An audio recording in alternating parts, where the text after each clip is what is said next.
आपका स्वागत है। ओके, तो पद्माली, Please accept my humble obeisances, Guru Maharaj, and Guru Vishnu Prabhupada। सभी भक्तों को मेरा सादर प्रणाम है। परम पूज्य श्रील भक्ति वैष्णव श्री स्वामी महाराज के श्री चरणों में मेरा सादर प्रणाम है। और काफी लंबे समय बाद हमारा प्रकार से पुनः सौभाग्य का उदय हुआ है। हमारे बीच परम पूज्य श्री भक्ति आश्रय वैष्णव स्वामी महाराज उपस्थित है। तो महाराज जी मूलतः वृंदावन से है या ब्रजवासी है, कह सकते हैं। महाराज जी इस्कॉन वृंदावन ज्वाइन किए और तभी से काफी महत्वपूर्ण सेवाएं और जिम्मेदारियां संभाल रहे हैं, मैनेजमेंट में भी और प्रचार के कार्यों में भी, प्रचार क्षेत्र में भी। और परम पूज्य श्री गोपाल कृष्ण गोस्वामी महाराज जी के कृपा प्राप्त शिष्यों में से एक है महाराज जी। और अपनी कथाओं के लिए और वैष्णव भजन के लिए बहुत ही फेमस है हमारे इस्कॉन के जगत में। राजस्थान के जोनल सुपरवाइजर के असिस्टेंट, जैसे आरएसए जिन्हें कहते हैं, आरएसए के रूप में भी महाराज जी महत्वपूर्ण सेवाएं और जिम्मेदारियां निभा रहे हैं।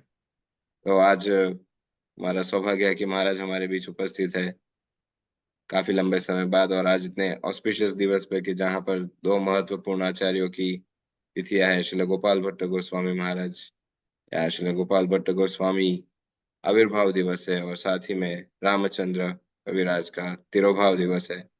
सभी से अनुरोध है कि अपने नाम जप को विराम दे दीजिए और हम परम पूज्य श्री भक्ति आश्रय वैष्णव स्वामी महाराज जी से अनुरोध करना चाहेंगे आज का टॉक प्रारंभ करें। महाराज हरे कृष्ण।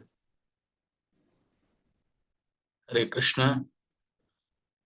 अब जितने भी श्रद्धालु जप करताएं परम पूज्य श्री लोकनाथ गोस्वामी महाराज के ये जप सेशन में उपस्थित हैं, सभी के श्री चरण में मेरा सादर प्रणाम स्वीकार करें।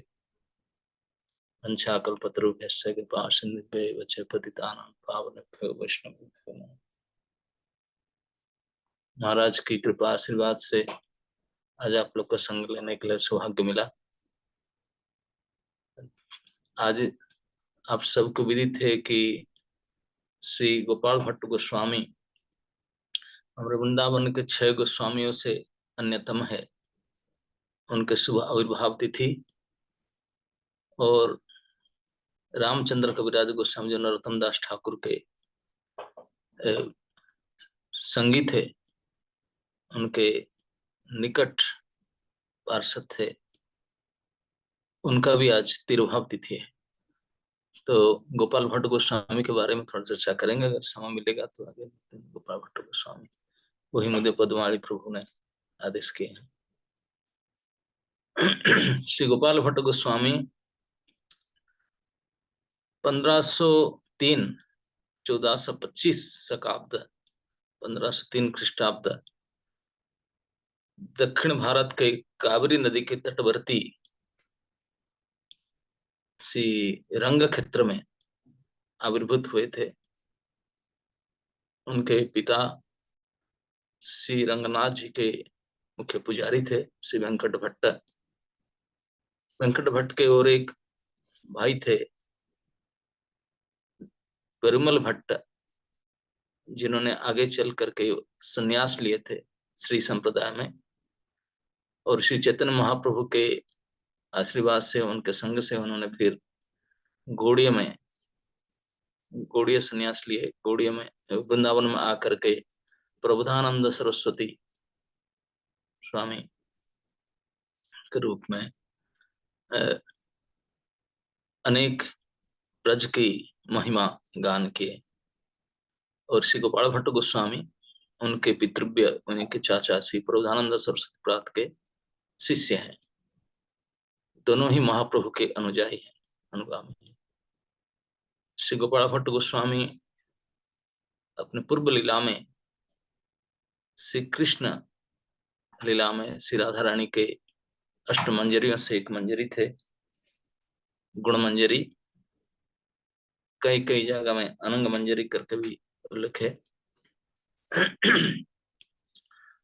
जब उनको 7 साल की उम्र था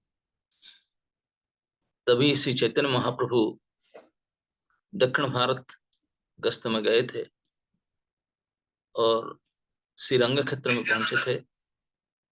उस दिन आषाढ़ी पूर्णिमा था, चतुर्मास का शुरुआत था। कावेरी स्नान करने के बाद भगवान श्री चैतन्य महाप्रभु श्री रंगनाथ जी के दर्शन में आते हैं। आजकल अब रंगनाथ जी के दर्शन में जाएंगे, पूरे मंदिर में बैरिकेटिंग भरा है, लाइन, लेकिन तभी जमाने में 5 साल पहले ऐसा नहीं था।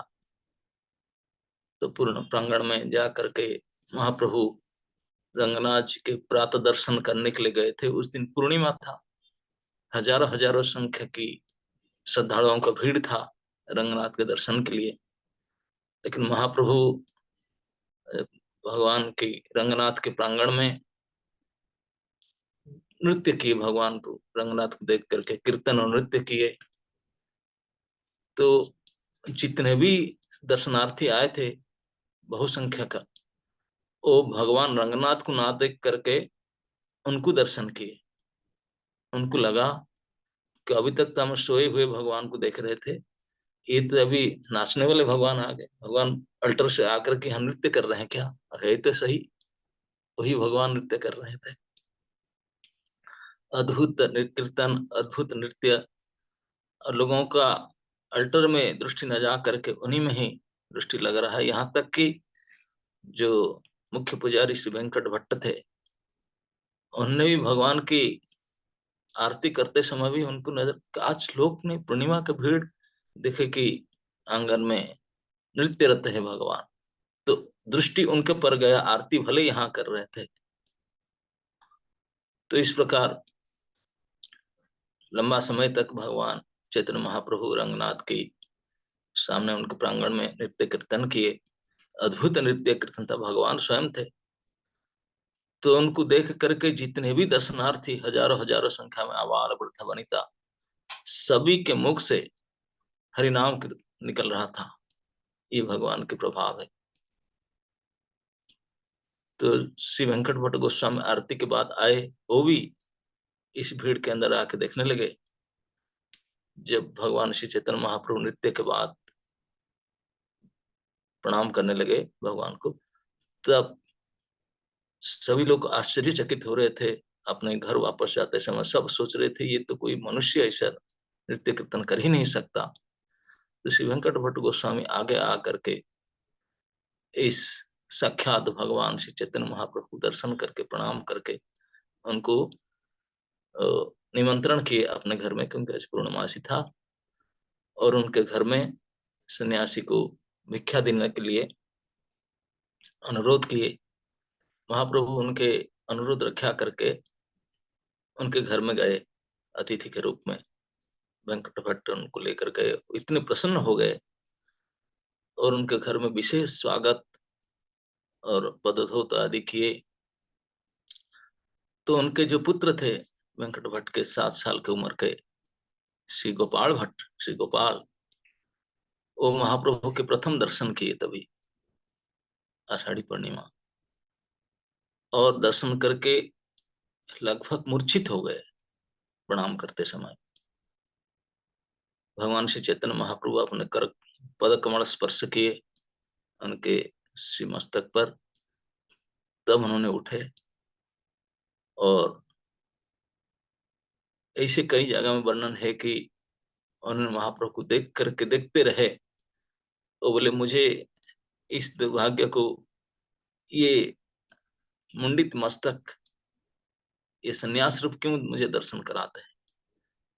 मैं आपको नवदीप से निमाई के रूप में दर्शन करना चाहता हूँ।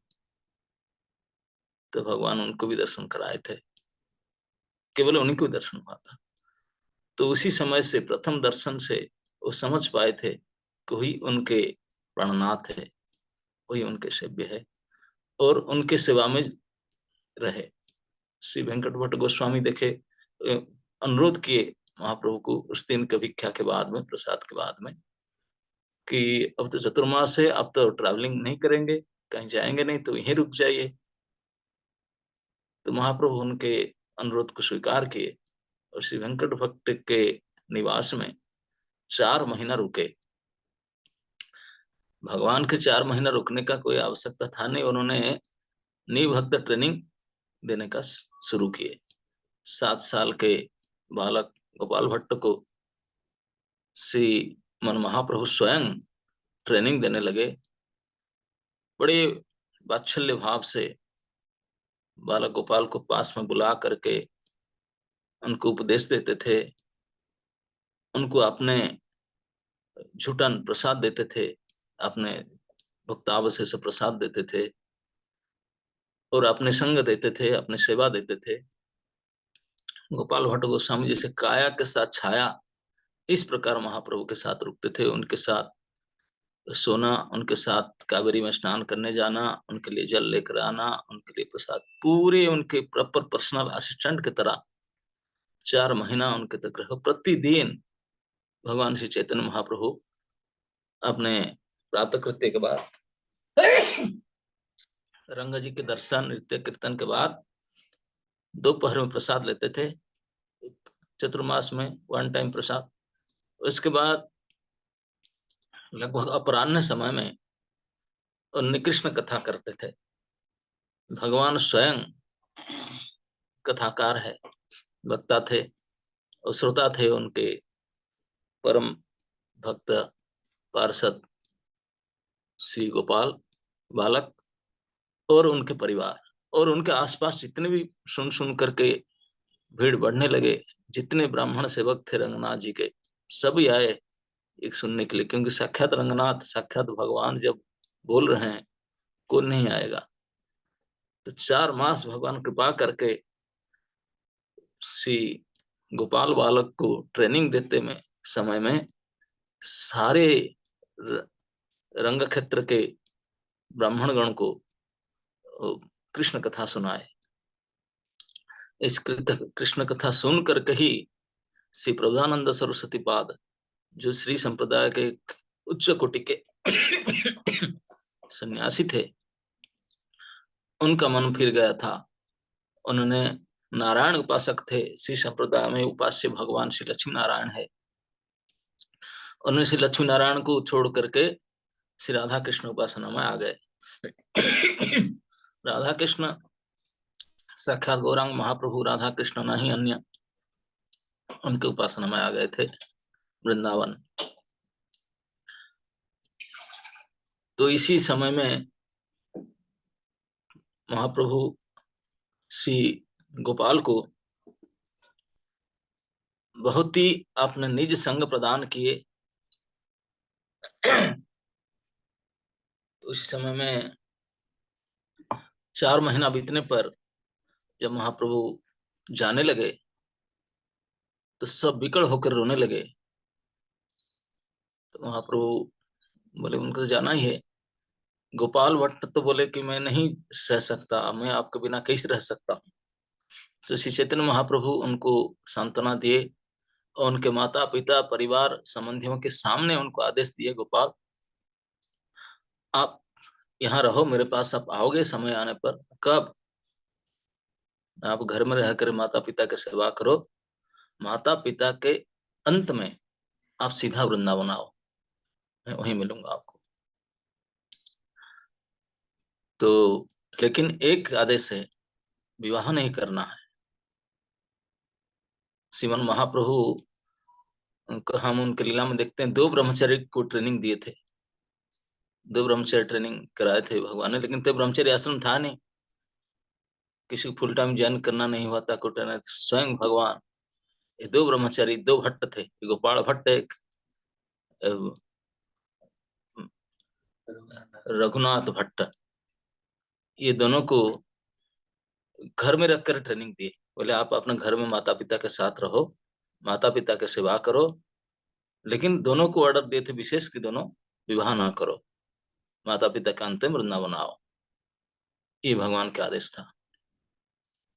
तो गोपाल भट्ट गोस्वामी लगभग 20 साल तक घर में रहे माता पिता की सेवा में। 20 साल के बाद माता पिता के अंत होने के बाद उन्होंने सीधा वृंदावन की तरफ पधारे। उनके चाचा जी तो आ चुके थे, प्रभुदानंद सरस्वती बात, तो उन्होंने आए इसके बीच में गोपाल भट्ट गोस्वामी अपने चाचा जी से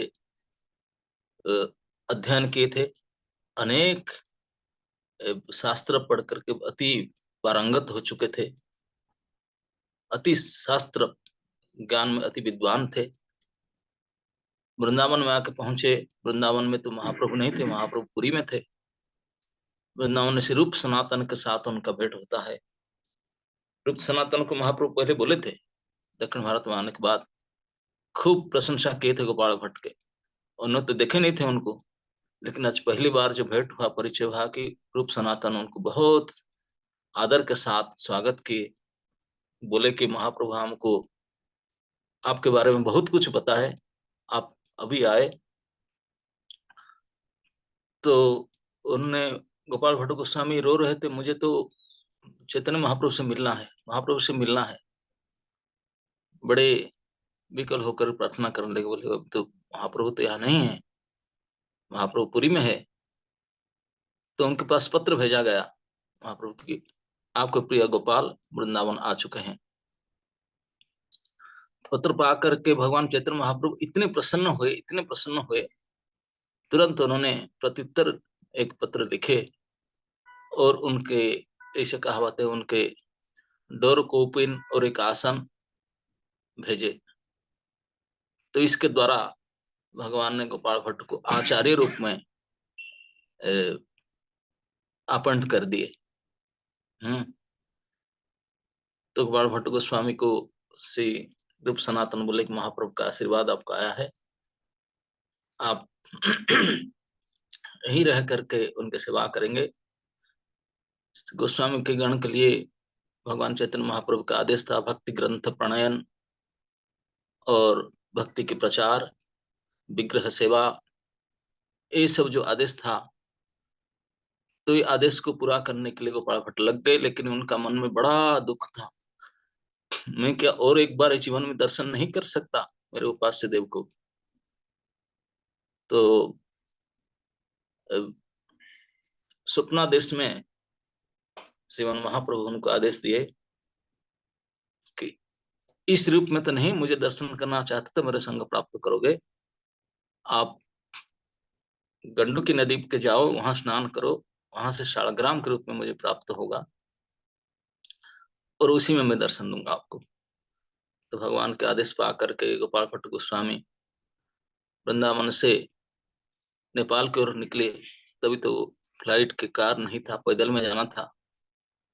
पैदल में जाते समय में वो देवबंदिया गांव में एक रात रुके थे। वहीं पर कोई ब्राह्मण के परिवार में उनके पुत्र संतान था नहीं।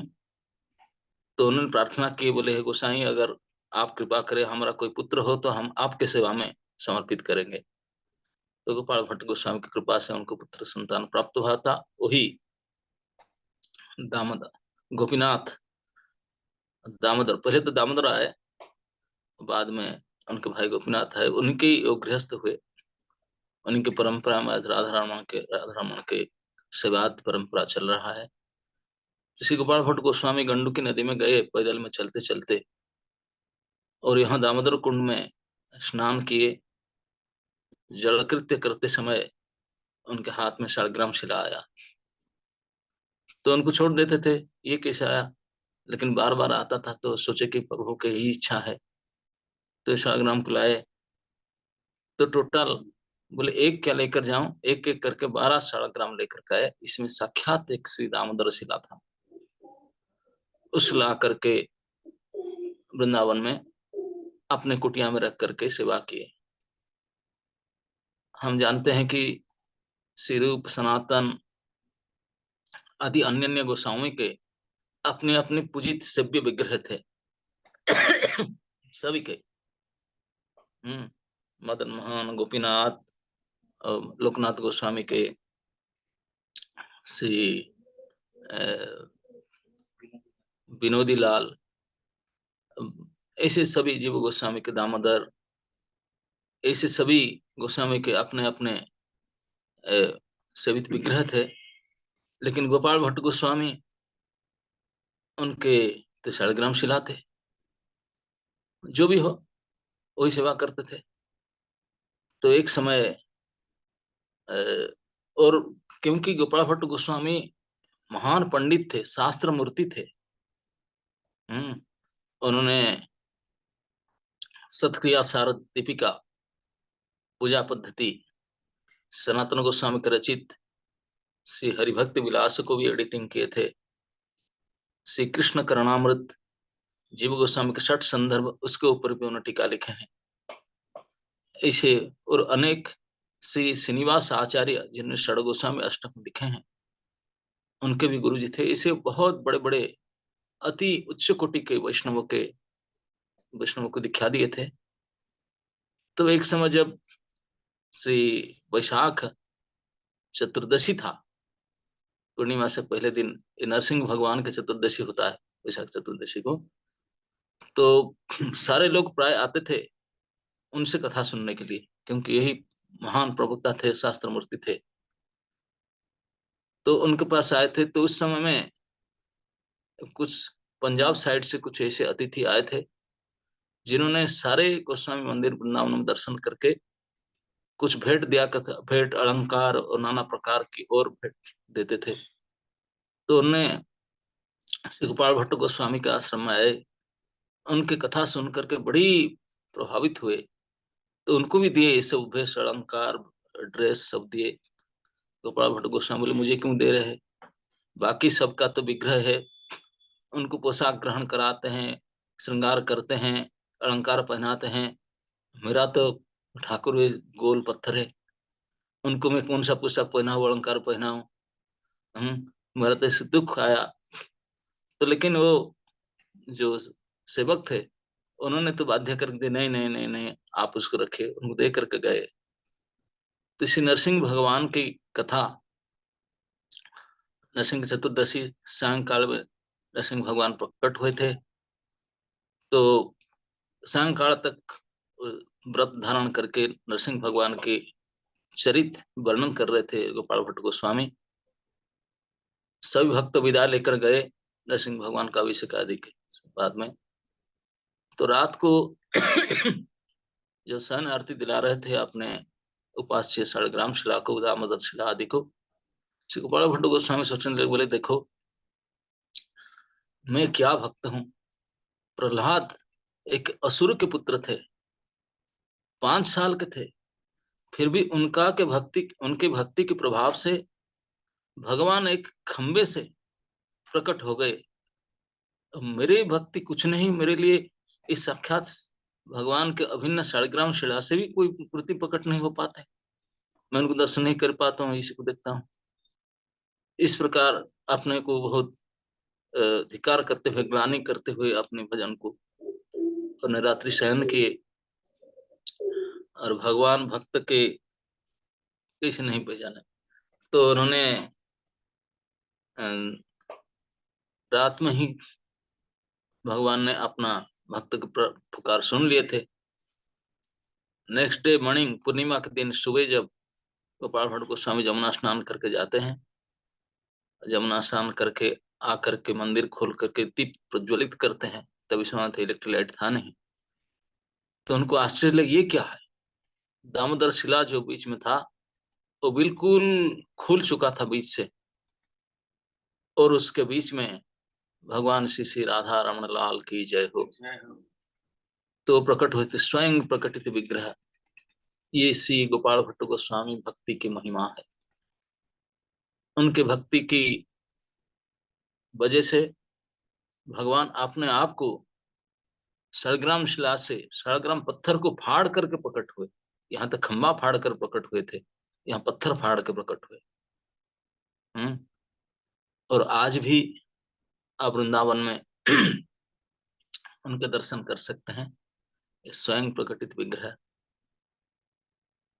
और इसके बाद में उनके महिमा तो और बढ़ गया, पूरे सारे जगह वृंदावन में तो उनके महिमा वृद्धि हुआ ही। तो उन्होंने श्री सनातन श्री रूप गोस्वामी जो थे तभी उपस्थित, बहुत सीनियर गोस्वामी थे, उनको बुला करके ये घटना वृतांत बताए और उनको बोले कि ये विग्रह हैं, उनको आप अब अभिषिक्त कीजिए और नामकरण कीजिए। तो सारे गोस्वामी में सबसे सीनियर मोस्ट श्री सनातन गोस्वामी, उनको बोले यही राधा रमण है। क्योंकि ये अभिन्न श्री चैतन्य महाप्रभु है। श्री चैतन्य राधा कृष्ण नहीं अन्य, श्री राधा और कृष्ण के मिलित विग्रह श्री चैतन्य महाप्रभु, और आपके प्रार्थना के कारण उन्होंने स्वयं इस शालिग्राम शिला को से प्रकट हुए हैं, तो राधा रमण है। तो उनका नामकरण किए और उनकी सेवा पूजा श्री गोपाल भट्ट गोस्वामी स्वयं करते थे। बाद में उनके शिष्य श्री दामोदर और उनसे गोपीनाथ, जिनसे परंपरा अभी सेवा चल रहा है। ऐसे गोपाल भट्ट गोस्वामी वृंदावन में लगभग जब से आए तभी एक बार केवल गए थे गंडू की नदी, उसके बाद में वहीं रहे। श्री श्रीनिवास आचार्य कहते हैं, उनके गुरुजी थे षड गोस्वामी अष्टकम लिखे, कृष्ण कीर्तन गान नर्तन परो। ये कृष्ण कीर्तन गान इसी कार्य में नाना शास्त्र विचार अनेक निपुणो सद्धर्म संस्थापको लोकानां हितकारिणो त्रिभुवने मान्यो शरण्य करो वंदे रूप सनातनो रघुजुगो श्रीजीव गोपालको। श्री चैतन्य कृपा भरो भुवि भुवो भारावहान तारको।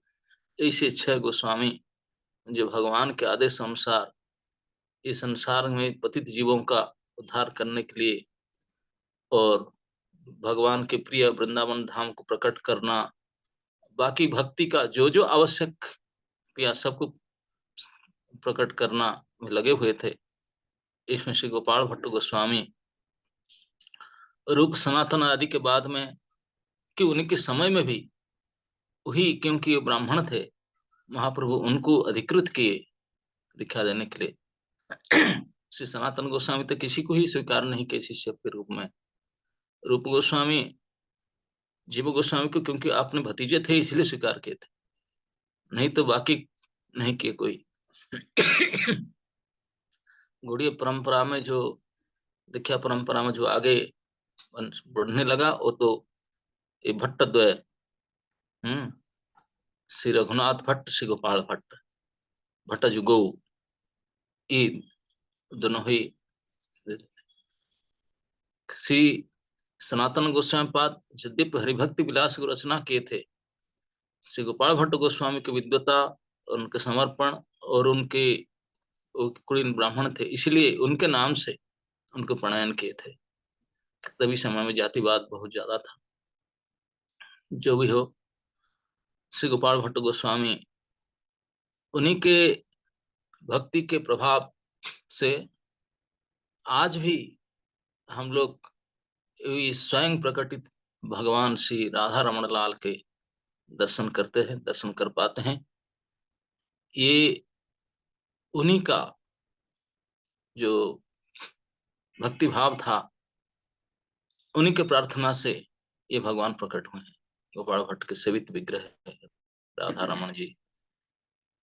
बाकी सब विग्रह तो निर्माण किया गया था, लेकिन ये निर्मित नहीं, ये उनके भक्ति के द्वारा भगवान स्वयं प्रकट कराए। तो ईश्वर गोपाल भट्ट गोस्वामी लगभग 75 साल की उम्र में लंबे समय तक ब्रज में रह करके ब्रज भक्ति की प्रचार प्रसार अनेक भक्तों को गौड़ीय परंपरा में दीक्षित कराने के बाद उन्होंने अपने लीला प्रवेश किए थे भगवत लीला में। तो आज श्री गोपाल भट्ट गोस्वामी के इस शुभ आविर्भाव तिथि में उनके समाधि भी वहीं श्री राधा रमण मंदिर के पीछे ही उनकी समाधि है। आज भी उनका सेवा पूजा हुई हो रहा है राधा रमण घेरा में। तो ऐसे भगवान की अति निकट पार्षद, उनके प्रिय सेवक श्री गोपाल भट्ट गोस्वामी, उनका शुभ आविर्भाव तिथि, तो हम लोग कहाँ कहाँ बैठे हैं, ना तो उनको दर्शन किए, ना तो उनको जान पाते हैं। तो आज कम से कम विशेष उनके आविर्भाव तिथि पर उनको श्री चरण में हम हृदय से श्रद्धांजलि ज्ञापन करेंगे इस प्रार्थना के द्वारा कि हे श्री गोपाल भट्ट गोस्वामी, जैसा आपकी निष्ठा आपके गुरु श्रीमन महाप्रभु के प्रति था, जैसा आपके उत्कट भक्ति के प्रभाव था, जिसके कारण आपने पत्थर फाड़ करके भगवान को प्रकट करवा दिए, जैसा आपके शास्त्र ज्ञान था, शास्त्र निष्ठा था, जैसा आपका आचरण था, जिस प्रकार आपने प्रचार कर रहे थे, ये उसका तो हम स्वप्न में भी हम सोच नहीं सकते हैं कि कभी इस पतित स्थिति में हम उसको कभी सोच पाए। लेकिन आपके अगर कृपा अनुग्रह रहे तो इस महान गुण, इस महान आपका जो प्रभाव, उसका एक करोड़वां हिस्सा भी अगर आपके कृपा से इस पतित साधक को प्राप्त हो तो हम सभी का जीवन भी सफल हो सकता है। श्री गोपाल भट्ट गोस्वामी पाद की आज श्री रामचंद्र कविराज स्वामी, उनके भी तिरुभाव तिथि है। श्री रामचंद्र कविराज भी वो भी भगवान लीला के संगी थे, वो भी मंजरी थे। श्री रामचंद्र कविराज बंगाल में प्रकट हुए थे, श्री चिरंजीव सेन के पुत्र थे। बाद में श्री श्रीनिवास आचार्य, जिन्होंने गोपाल भट्ट गोस्वामी के ही मुख्य शिष्य थे, उन्हीं से दीक्षा प्राप्त किए थे। श्री रामचंद्र कविराज उनके शिष्य थे और इतने उच्च कोटि के भक्त थे, उच्च कोटि के महान संत थे, भगवत पार्षद थे कि श्री नरोत्तम दास ठाकुर उनके भजन में वो प्रार्थना करते हैं, दया कर सियाचार्य प्रभु श्रीनिवास, रामचंद्र संग मागे नरोत्तम दास। मैं रामचंद्र के कविराज के संग प्रार्थना करता हूँ। श्री नरोत्तम दास ठाकुर महाशय, नरोत्तम दास ठाकुर महाशय वो भक्त हैं, वो आचार्य हैं जिनके नामकरण उनके आविर्भाव से पहले भगवान श्री चैतन्य महाप्रभु कर दिए थे और जिनको साक्षात अपने निज प्रेम, भगवत प्रेम को उनके लिए फिक्स डिपॉजिट करके रखे वो आने से पहले कि उनको पद्मानदी के साथ। बस तो नरोत्तम दास ठाकुर अपने भजन में लिखते हैं कि जय रूप सनातन रघुनाथ श्रीजीव गोपाल भट्ट दास रघुनाथ, ऐ गोसाई करी चरण बंदन, जहा हैते विघ्न नाश अभिष्ट पूरण। जय रूप सनातन भट्ट रघुनाथ, श्रीजीव गोपाल भट्ट दास रघुनाथ, ऐ गोसाई करी चरण बंदन, जहा हैते विघ्न नाश अभिष्ट पूरण। तो अगर हम इस 6 गोस्वामी के श्रद्धा पूर्वक उनके चरण वंदना करेंगे तो हमारे समस्त प्रकार विघ्न के नाश होगा और हमारा अभिष्ट भी पूर्ण होगा। तो इस प्रकार अगर हम भक्ति में प्रगति करना चाहते हैं, हमारे अनर्थ को दूर करना चाहते हैं, तो केवल मात्र वही है, हमारा वही विघ्न नाश। विघ्न तो हमारा अनर्थ ही है। तो ये गोस्वामियों की प्रार्थना से, उनके वंदना से, उन्हीं के चर्चा से ही हमारा हृदय अनर्थ से दूरीभूत होगा और अनर्थ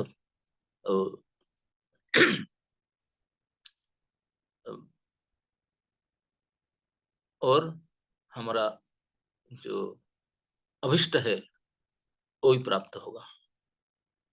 तो इसलिए आज के विशेष तिथि में ये दोनों कविराज की तिथि है, एक के तिरुभाव, एक आविर्भाव। हम उन्हीं किसी चरण में बारंबार प्रणाम करते हुए भक्ति सहकार में श्रद्धापूर्ण अपने हृदय से श्रद्धांजलि अर्पण करेंगे, ताकि हमारा भी विघ्न अनर्थ दूरीभूत हो जाए, अनर्थ निवृत्ति हो जाए और हमारे अभिष्ट भगवान की प्रेममय सेवा प्राप्त हो जाए। यही आशा रख करके श्रीपाद गोपाल भट्ट गोस्वामी और श्री रामचंद्र कविराज जी के श्री चरण में प्रणाम करते हैं। श्री गोपाल भट्ट गोस्वामी जी की, श्री राधा रमन जी की, श्री रामचंद्र कविराज की, आप सभी श्रद्धालु भक्तगण की निताय गौर हरि प्रेमानंदे। बहुत बहुत धन्यवाद महाराज आज के इस कथामृत के लिए। आज इतने महत्वपूर्ण तिथि पर, आज इतने महत्वपूर्ण दिवस पर आप अपना संग सानिध्य हमें प्रदान किए। ये हमारे लिए और एक कृपा का विषय बन गया कि आज के दिवस पर, जहाँ हमारे दो आचार्यों के तिथि है, आविर्भाव और तिरोभाव, उसी दिन आप भी जो आचार्य के समान हमारे मूवमेंट में, हमारे इस इस्कॉन जगत में श्रील प्रभुपाद जी के, महाप्रभु के इस आंदोलन में सक्रिय रूप से आप अपनी सेवाएं दे रहे हैं, तो हमारा आज एक प्रकार से भाग्य का उदय हुआ है। तो सभी भक्तों से अनुरोध है कि हमारी परंपरागत पद्धति से हरे कृष्ण महामंत्र का उच्चारण करके हम परम पूज्य श्रील भक्ति वैष्णव आश्रय स्वामी महाराज जी का हृदय पूर्वक आभार व्यक्त करना चाहते हैं। हरे कृष्ण कृष्ण कृष्ण हरे हरे, हरे राम राम राम हरे हरे। और साथियों, महाराज जी आपके श्री चरणों में प्रार्थना करना चाहते हैं भविष्य में भी हमें अपना संग सानिध्य और मार्गदर्शन प्रदान करते रहिए, ताकि हम श्री प्रभुपाद जी के इस आंदोलन में कहीं ना कहीं किसी न किसी प्रकार से फिट होकर कुछ न कुछ सेवाएं कर पाए। पुनः पुनः महाराज जी आपका हृदय पूर्वक आभार। हरे कृष्ण महाराज जी, धन्यवाद। हरे कृष्ण।